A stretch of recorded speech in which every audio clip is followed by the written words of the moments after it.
ನಮಸ್ಕಾರ ಪ್ರೀತಿಯ ಬಂಧುಗಳೇ. ಮನಸ್ಸಿಗೆ ಶಾಂತಿ ಹಾಗೂ ಜೀವನಕ್ಕೆ ಬೆಳಕನ್ನು ನೀಡುವ ಆಧ್ಯಾತ್ಮ ಪ್ರಪಂಚ ದ ಸ್ಪಿರಿಟ್ ಆಫ್ ಹಿಂದೂ ಚಾನಲ್ಗೆ ನಿಮಗೆಲ್ಲ ಹೃದಯಪೂರ್ವಕ ಸ್ವಾಗತ. ಶ್ರೀದೇವಿ ದಿವ್ಯ ದರ್ಶನ ಸ್ಕಂದ 3 ನವರಾತ್ರಿಯಲ್ಲಿ ದೇವಿ ಪೂಜಾಕ್ರಮ. ವ್ಯಾಸಮುನಿಯು ಜನಮೇಜಯನ ಅಪೇಕ್ಷೆಯಂತೆ ದುರ್ಗಾ ಪೂಜಾ ವಿಧಾನಗಳನ್ನು ವಿವರಿಸಲು ತೊಡಗಿ, ರಾಜನೇ, ವಸಂತ ಶರದೃತುಗಳು ಪ್ರಾಣಿಗಳಿಗೆ ಕಷ್ಟದಾಯಕ ಕಾಲ. ಯಮದಂಶ್ರವೆಂದು ಪ್ರಸಿದ್ಧವಾಗಿದೆ. ರೋಗಬಾಧೆ, ಪ್ರಕೃತಿಯ ಪ್ರಕೋಪ, ಮನೋವೈಕಲ್ಯವಾಗುವುದು. ಆತ್ಮಾನಂದ, ಸುಖ, ಶಾಂತಿ ಪ್ರಾಪ್ತಿಯಾಗಲು ಚಿತ್ತಶುದ್ಧಿ ಎಂದು ಚಂಡಿಕಾ ಪೂಜೆಯನ್ನು ಮಾಡಬೇಕು. ವಸಂತ ನವರಾತ್ರಿಗೆ ಫಾಲ್ಗುಣ ಅಮಾವಾಸ್ಯೆ, ಶರನ್ನವರಾತ್ರಿಗೆ ಭಾದ್ರಪದ ಅಮಾವಾಸ್ಯೆ ಎಂದು ಪೂಜ್ಯ ದ್ರವ್ಯಗಳನ್ನು ಸಂಗ್ರಹಿಸಬೇಕು. ಹೋಮಶೇಷವನ್ನು ಮಾತ್ರ ಒಂದೇ ಹೊತ್ತು ಊಟ ಮಾಡಬೇಕು. ಯಜಮಾನನ ಹಸ್ತ ಪ್ರಮಾಣದಲ್ಲಿ 16 ಅಳತೆಯಷ್ಟು ಪ್ರದೇಶದಲ್ಲಿ ಶಾಸ್ತ್ರೋಕ್ತ ಮರಗಳ ಸ್ತಂಭವನ್ನು ನೆಟ್ಟು, ಧ್ವಜ, ತೋರಣ, ವಸ್ತ್ರಗಳಿಂದ ಸುಂದರ ಮಂಟಪ, ಸಭೆ, ಎತ್ತರವಾದ ಜಗುಲಿ ಆಸನಗಳನ್ನು ರಚಿಸಿ ಅಲಂಕರಿಸಬೇಕು. ವೇದಾಂಗ ಪಾರಂಗತರು, ವೇದಾಂತ ಅರ್ಥಪಂಡಿತರು, ದೇವಿ ಉಪಾಸಕರು ಆದ ಬ್ರಾಹ್ಮಣರನ್ನು ಅಮಾವಾಸ್ಯೆಯೆಂದು ಆಹ್ವಾನಿಸಬೇಕು. ಪಾಡ್ಯದ ದಿನ ಪ್ರಾತಃ ಕಾಲ ಪಶ್ಚಿಮ ಸಮುದ್ರಕ್ಕೆ ಸೇರುವ ನದಿಯಲ್ಲಿ ಸ್ನಾನ ಮಾಡಿ ಸಂಧ್ಯಾ ವಂದನೆ ಮುಗಿಸಿ, ಆಹ್ವಾನಿತರಾದ ವೇದ ಮೂರ್ತಿಗಳಿಗೆ ಅರ್ಘ್ಯ, ಪಾದ್ಯ, ಆಚಮನ, ಮಧುಪರ್ಕ, ವಸ್ತ್ರ, ಆಭರಣ, ದಕ್ಷಿಣೆಗಳನ್ನು ಕೊಟ್ಟು ಆಶೀರ್ವಾದ ಪಡೆದು ನವದುರ್ಗಾದೇವಿಯ ಉತ್ಸವವನ್ನು ಸಾಂಗೋಪಾಂಗವಾಗಿ ನಡೆಸಿಕೊಟ್ಟು ಯಶಸ್ಸನ್ನುಂಟು ಮಾಡಿರೆಂದು ಪ್ರಾರ್ಥಿಸಬೇಕು. ದೇವಿ ಭಾಗವತ, ವಿಷ್ಣು ಭಾಗವತ, ದುರ್ಗಾ ಸಪ್ತಶತಿ ಪಾರಾಯಣಕ್ಕೆ 9 ಅಥವಾ 7 ಮಂದಿ ವಿದ್ವಾಂಸರನ್ನು ಕರೆದು ಪೂಜಿಸಬೇಕು. ಅವರು ಶಾಂತ ಸ್ವಭಾವದ ಶ್ರದ್ಧಾಭಕ್ತಿ ಸಂಪನ್ನರಾದ ವಿದ್ವಾಂಸರಾಗಿರಬೇಕು. ಉನ್ನತವಾದ ಪೀಠದ ಮೇಲೆ ಪೀತಾಂಬರವನ್ನು ಹಾಸಿ ಸಿಂಹಾಸನವನ್ನಿಟ್ಟು ಚತುರ್ಭುಜಗಳಲ್ಲಿ ಶಂಖ, ಚಕ್ರ, ಗದ, ಕಮಲವನ್ನು ಹಿಡಿದು ಮುತ್ತಿನ ಸರಗಳು, ರತ್ನಾಭರಣಗಳು, ದಿವ್ಯ ದುಕೂಲಗಳು, ಕಾಂತಿಮಯ ಕಿರೀಟವು ಇರುವ ಸೌಮ್ಯ ಸ್ವಭಾವದ ಸಿಂಹವಾಹಿನಿ ಶ್ರೀ ಅಂಬಿಕಾದೇವಿಯನ್ನು ಕೂಡಿಸಿ ಅಲಂಕರಿಸಬೇಕು. ಪ್ರತಿಮೆ ಇಲ್ಲದ ಕಡೆ ನವಾರ್ಣ ಮಂತ್ರದಿಂದ ಕೂಡಿದ ದೇವಿ ಯಂತ್ರವನ್ನು ಸಿಂಹಾಸನದಲ್ಲಿಟ್ಟು ಕಲಶ ಸ್ಥಾಪನೆ ಮಾಡಬೇಕು. ಕಲಶದಲ್ಲಿ ಅರಳಿ, ಆಲ, ಮಾವು, ಗೋಣಿ, ಅತ್ತಿಯ ಚಿಗುರುಗಳನ್ನು ಗಂಗಾ, ಯಮುನಾ, ಗೋದಾವರಿ, ಸರಸ್ವತಿ, ನರ್ಮದಾ, ಸಿಂಧು, ಕಾವೇರಿ ತೀರ್ಥಗಳನ್ನು ಹಾಕಿ ಮಂತ್ರಪೂರ್ವಕ ದಿವ್ಯ ರತ್ನಗಳನ್ನು ತುಂಬಬೇಕು. ಹಸ್ತ ನಕ್ಷತ್ರದಿಂದ ಕೂಡಿದ ನಂದ ಎಂಬ ಪಾಡ್ಯವು ಪರಮ ಪ್ರಶಸ್ತವು. ಶ್ರೀಗಂಧ, ಹಾಲುಮಡ್ಡಿ, ಕರ್ಪೂರ, ಬಗೆ ಬಗೆಯ ಬಣ್ಣದ ಸುಂದರ ಸುವಾಸನೆಯ ಪುಷ್ಪಗಳನ್ನು, ಪತ್ರೆಗಳನ್ನು ಅರ್ಪಿಸಬೇಕು. ತೆಂಗು, ಮಾದಳ, ದಾಳಿಂಬೆ, ಬಾಳೆ, ಕಿತ್ತಳೆ, ಹಲಸು, ಬಿಲ್ವ ಫಲಗಳ ರಸದಿಂದ ಅರ್ಘ್ಯವನ್ನು ಕೊಡಬೇಕು. ಪಂಚಭಕ್ಷ ಪರಮಾನ್ನಗಳನ್ನು ನಿವೇದಿಸಬೇಕು. ದೇವಿಯ ಪ್ರೀತ್ಯರ್ಥವಾಗಿ ಸಕಲ ಜೀವರಾಶಿಗಳಿಗೆ ಅನ್ನದಾನ ಮಾಡಬೇಕು. ಹೋಮಕುಂಡವು ತ್ರಿಕೋಣಾಕಾರವಾಗಿರಬೇಕು. 3 ಕಾಲಗಳಲ್ಲಿ ಪೂಜೆ, ಹೋಮ, ತರ್ಪಣ, ಬಲಿ, ಸಂಗೀತ, ವಾದ್ಯ, ನರ್ತನ, ಸಂಕೀರ್ತನ, ವೇದಘೋಷಗಳ ಮೂಲಕ ವಿಜೃಂಭಣೆಯಿಂದ ವಿಜಯದಶಮಿಯವರೆಗೂ ಉತ್ಸವ ನಡೆಸಬೇಕು. ದೇಹ, ಮಾತು, ಮನಸ್ಸು ಶುದ್ಧವಾಗಿ ಮಿತಾಹಾರ, ಜಿತೇಂದ್ರಿಯ, ಬ್ರಹ್ಮಚರ್ಯ, ಮಾನಸ ಜಪ, ಸಮಾಧಾನ, ಸಂತೃಪ್ತಿ, ಸಂತೋಷದಿಂದ ಕೂಡಿ ಸರ್ವಮಂಗಳೆಯ ಸಾಕ್ಷಾತ್ಕಾರ ಪಡೆಯಬೇಕು. ವಸ್ತ್ರ, ಆಭರಣ, ಅಮೃತರಸ, ದಕ್ಷಿಣೆಯನ್ನು ಸುವಾಸಿನಿಯರಿಗಿತ್ತು ಪೂಜೆ ಮಾಡಬೇಕು. ಕುಮಾರಿಕ ಪೂಜೆಯಲ್ಲಿ ಪ್ರತಿದಿನವೂ ಒಬ್ಬೊಬ್ಬರನ್ನು ಹೆಚ್ಚಿಸುತ್ತಾ ನವಮಿಯಂದು ನವದುರ್ಗಿಯರನ್ನು ಪೂಜಿಸಬೇಕು. 2 ವರ್ಷದವಳು ಕುಮಾರಿಕ, ತ್ರಿಮೂರ್ತಿ 3 ವರ್ಷ, ಕಲ್ಯಾಣಿ 4 ವರ್ಷ, ರೋಹಿಣಿ 5 ವರ್ಷ, ಕಾಲಿಕಾ 6 ವರ್ಷ, ಚಂಡಿಕೆ 7 ವರ್ಷ, ಶಾಂಭವಿ 8 ವರ್ಷ, ದುರ್ಗಾ 9 ವರ್ಷ, ಸುಭದ್ರ 10 ವರ್ಷದ ಕುಮಾರಿಯರನ್ನೇ ಈ ನಾಮಗಳಿಂದ ಪೂಜಿಸುವುದು ಶ್ರೇಯಸ್ಕರ. ಕುಮಾರಿ ಪೂಜೆಯಿಂದ ದುಃಖ, ದಾರಿದ್ರ್ಯ, ಶತ್ರುನಾಶ, ಐಶ್ವರ್ಯ, ಆಯುಸ್ಸು, ಬಲವೃದ್ಧಿಯಾಗುವುದು. ಕುಮಾರಿಯರು ಅಂಗವಿಕಲರಾಗಿರಬಾರದು, ಲಕ್ಷಣವಾಗಿರಬೇಕು, ರೋಗರಹಿತರಾಗಿರಬೇಕು. ಅಷ್ಟಮಿಯ ರಾತ್ರಿ ವಿಶಿಷ್ಟ ರೀತಿಯಲ್ಲಿ ಶಿಷ್ಟಾಚಾರದಂತೆ ಪೂಜಿಸಿದರೆ ದೇವಿಯು ಮಹಾಚತುಷ್ಷಷ್ಠಿ ಯೋಗಿನಿಯರೊಡನೆ ದರ್ಶನ ಭಾಗ್ಯವನ್ನು ಕೊಡುವಳು. ಪಾಯಸ, ಚರು, ಭಕ್ಷ್ಯ, ಘೃತ, ಸಮಿತ್ತುಗಳನ್ನು ಹೋಮಕ್ಕೆ ಬಳಸಬೇಕು. ಅಶಕ್ತರಾದವರು ನವರಾತ್ರಿಯಲ್ಲಿ ಸಪ್ತಮಿ, ಅಷ್ಟಮಿ, ದಶಮಿ ದಿನಗಳಾದರೂ ಉಪವಾಸ ಮಾಡಿ ಪೂಜಿಸಿದರೆ ಉತ್ಕೃಷ್ಟ ಫಲವು ದೊರೆಯುವುದು.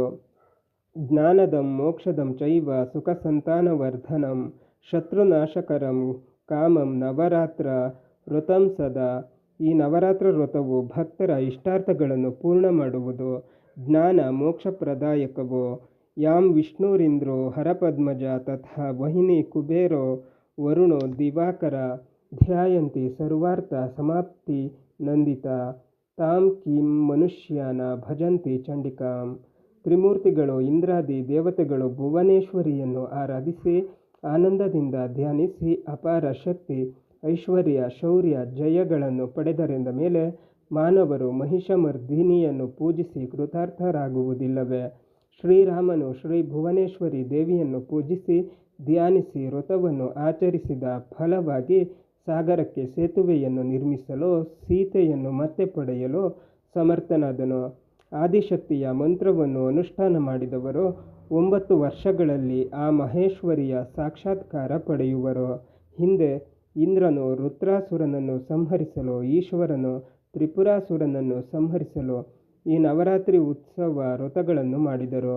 ದೇವಿಯ ನಾಮಗಳು ಆಕಾರದಿಂದ ಕ್ಷಾಕಾರದವರೆಗೂ ಅಸಂಖ್ಯಾತ ನಾಮಗಳು ಪ್ರಸಿದ್ಧವಾಗಿವೆ. ಪ್ರಪಂಚದಲ್ಲಿರುವ ಎಲ್ಲ ಪದಾರ್ಥಗಳ ರೂಪವು ದೇವಿಯವೇ ಆಗಿವೆ.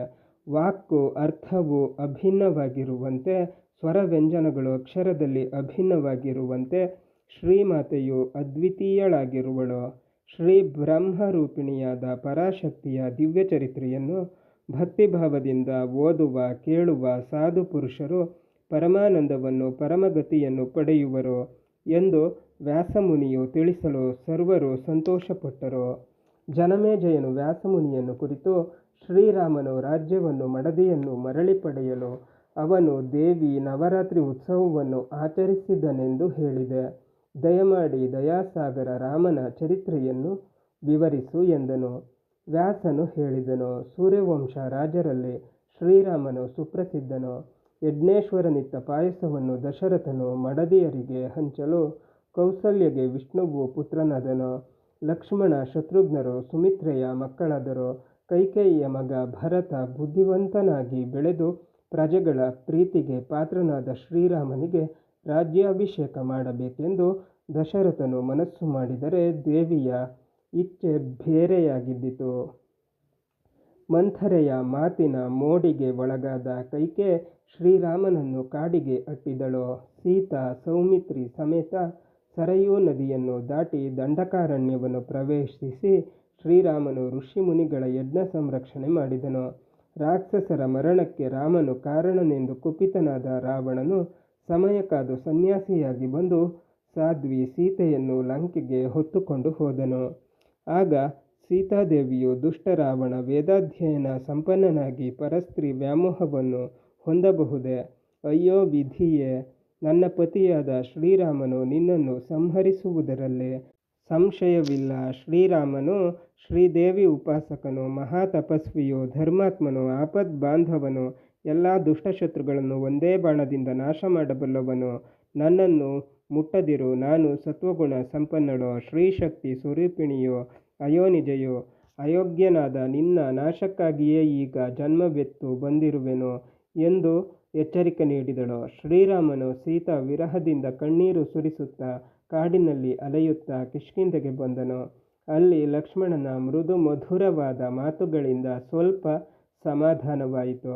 ತಾನು ಅವತಾರ ಮೂರ್ತಿಯಾಗಿ ವಿಧಿಯ ಕೈಗೊಂಬೆಯಾಗಿ ತನ್ನನ್ನೇ ತಾನು ನಿಂದಿಸಿಕೊಳ್ಳುತ್ತಿರಲು ನಾರದ ಮಹರ್ಷಿಯು ಬಂದು ಸೀತೆಯು ಕ್ಷೇಮವೆಂದು ತಿಳಿಸಿದನು. ರಾಮ ರಾವಣನ ನಾಶಕ್ಕಾಗಿ ಅಶ್ವಯುಜ ಮಾಸದಲ್ಲಿ ಆದಿಶಕ್ತಿಯನ್ನು ಕುರಿತು ವ್ರತವನ್ನು ಮಾಡು. ನವದುರ್ಗಾದೇವಿಯನ್ನು ಉದ್ದೇಶಿಸಿ ಪೂಜೆ, ಜಪ, ಹೋಮವನ್ನು ಮಾಡು. ನಿನ್ನ ಕಷ್ಟಗಳು ಪರಿಹಾರವಾಗುವವು. 9 ದಿವಸಗಳು ಉಪವಾಸ ಮಾಡುತ್ತಾ ವಿದ್ಯುಕ್ತವಾಗಿ ಪರಾಶಕ್ತಿಯನ್ನು ಪೂಜಿಸು. ನಾನೇ ಆಚಾರ್ಯನಾಗಿ ಸಹಾಯ ಮಾಡುತ್ತೇನೆ. ಶ್ರೀರಾಮನು ನಾರದ ಮಹರ್ಷಿಯ ಮಾರ್ಗದರ್ಶನದಂತೆ ಮಹಾಪರಮೇಶ್ವರಿಯ ವ್ರತವನ್ನಾಚರಿಸಿದನು. ಅಶ್ವಯುಜ ಮಾಸದ ಅಷ್ಟಮಿಯ ರಾತ್ರಿ ಶ್ರೀರಾಮನು ಮಾಡಿದ ಶ್ರದ್ಧಾಮಯವಾದ ಪೂಜೆಯಿಂದ ತೃಪ್ತಿಪಟ್ಟು ಬೆಟ್ಟದ ತುದಿಯಲ್ಲಿ ನಿಂತು ಶ್ರೀರಾಮ ನಾರದರಿಗೆ ದರ್ಶನವನ್ನು ದಯಪಾಲಿಸಿದಳು. ಸಿಂಹವಾಹಿನಿಯಾಗಿ ಗಂಭೀರ ಸ್ವರದಲ್ಲಿ ರಾಮ ರಾಮ ಮಹಾಬಾಹೋ ತುಷ್ಟ ಸ್ಮೃತ್ಯ ರಥೇನತೆ ಪ್ರಾರ್ಥಯಸ್ವ ವರಂ ಕಾಮಂ ಯತ್ತೇ ಮನಸ್ಸಿ ವರ್ತತೆ. ರಾಮ, ಆನಂದರೂಪಿ ನಿನ್ನ ಅವತಾರ ರಹಸ್ಯವನ್ನು ಮರೆತೆಯ? ಹಿಂದೆ ಮತ್ಸ್ಯ, ಕೂರ್ಮ, ವಾರಾಹ, ನರಸಿಂಹ, ವಾಮನ, ಪರಶುರಾಮ ಅವತಾರಗಳನ್ನೆತ್ತಿದಾಗ ಭಕ್ತರ ಕಷ್ಟಗಳನ್ನು ಕಳೆಯಬೇಕೆಂದು ಚಿಂತಿಸಿದಾಗಲೆಲ್ಲ ನಿನಗೆ ಶಕ್ತಿ ಕೊಟ್ಟು ಧರ್ಮವನ್ನು ರಕ್ಷಿಸಿ ಕೀರ್ತಿ ಬರುವಂತೆ ಮಾಡಲಿಲ್ಲವೇ? ನಿನ್ನ ಈ ವ್ರತದಿಂದ ಸಂತುಷ್ಟಳಾಗಿ ಬಂದಿರುವೆನು. ರಾವಣನ ಸಂಹಾರಕ್ಕೆ ಸಹಾಯಕಳಾಗುವೆನು. ಸಮಾಧಾನದಿಂದಿರು. ಸೀತೆಯು ನನ್ನ ಮಗಳಾದ ಮಹಾಲಕ್ಷ್ಮಿಯೇ ಅಲ್ಲವೇ? ಆಕೆಯನ್ನು ಮತ್ತೆ ಪಡೆದು ಪಟ್ಟಾಭಿಷಕ್ತನಾಗುವೆ. ರಾಜ್ಯಾಧಿಕಾರ ವಹಿಸಿಕೊಂಡ ಮೇಲೆ ನನ್ನ ಉತ್ಸವವನ್ನು ಉತ್ಸಾಹದಿಂದ ವೈಭವದಿಂದ ಆಚರಿಸು. ಸುಭಿಕ್ಷೆ, ಶಾಂತಿ, ಸಮೃದ್ಧಿಗಳು ಸಾಮ್ರಾಜ್ಯದಲ್ಲಿ ಎಲ್ಲೆಡೆ ಏಕಪ್ರಕಾರವಾಗಿದ್ದು ರಾಮರಾಜ್ಯವೆಂದರೆ ಧರ್ಮರಾಜ್ಯವೆಂಬ ನಾಣ್ಣುಡಿಯು ಶಾಶ್ವತವಾಗುವುದು ಎಂದು ಹೇಳಿ ಬ್ರಹ್ಮರೂಪಿಣಿಯಾದ ಭುವನೇಶ್ವರಿಯು ಅಂತರ್ಧಾನಳಾದಳು. ಶ್ರೀರಾಮನು ದಶಮಿಯಂದು ವಿಜಯ ಪೂಜೆಯನ್ನು ಮಾಡಿ ಸಮುದ್ರಕ್ಕೆ ಸೇತುವೆಯನ್ನು ಕಟ್ಟಿಸಿ ವಿಭೀಷಣನಿಂದ ವಿಶಿಷ್ಟ ಸ್ಥಿತಿಯನ್ನು ಅರಿತು ರಣಾಂಗಣದಲ್ಲಿ ರಾವಣನ ಸಂಹಾರ ಮಾಡಿದನು. ಅಗ್ನಿದೇವನು ಒಪ್ಪಿಸಿದ ಜಾನಕಿಯನ್ನು ಸ್ವೀಕರಿಸಿ ಜಗನ್ಮಾತೆಗೆ ಜಯ ಜಯಕಾರ ಮಾಡುತ್ತಾ ಅಯೋಧ್ಯೆಯನ್ನು ಸೇರಿದನು. ದೇವಿಯ ಆಜ್ಞೆಯಂತೆ ವಸಿಷ್ಠರ ಆದೇಶದಂತೆ ಅಯೋಧ್ಯೆಯಲ್ಲಿ ಪಟ್ಟಾಭಿಷಿಕ್ತನಾದನು. ಪರಬ್ರಹ್ಮ ರೂಪಿಣಿ ಪರಾಶಕ್ತಿಯ ನವರಾತ್ರಿ ಉತ್ಸವವನ್ನು ಉಪಾಸನೆಯ ರೀತಿಯಲ್ಲಿ ನಡೆಸುತ್ತಾ ಶ್ರೀಮಾತೆಯ ಪರಮೋತ್ಕರ್ಷವನ್ನು ಪ್ರತಿಪಾದಿಸಿರುವನು. ಓಂ ತತ್ಸತ್. ಶ್ರೀದೇವಿ ದಿವ್ಯ ದರ್ಶನವು ಮುಂದುವರಿಯುತ್ತದೆ. ಅಲ್ಲಿಯ ತನಕ ನಮ್ಮ ಚಾನಲನ್ನು ನೋಡ್ತಾ ಇರಿ. ಎಲ್ಲ ವಿಡಿಯೋಗಳನ್ನು ನೋಡಿ ಶೇರ್ ಮಾಡಿ, ಲೈಕ್ ಮಾಡಿ, ಕಮೆಂಟ್ ಮಾಡಿ, ಹಾಗೆ ನಮ್ಮ ಚಾನಲನ್ನು ಸಬ್ಸ್ಕ್ರೈಬ್ ಮಾಡಿ.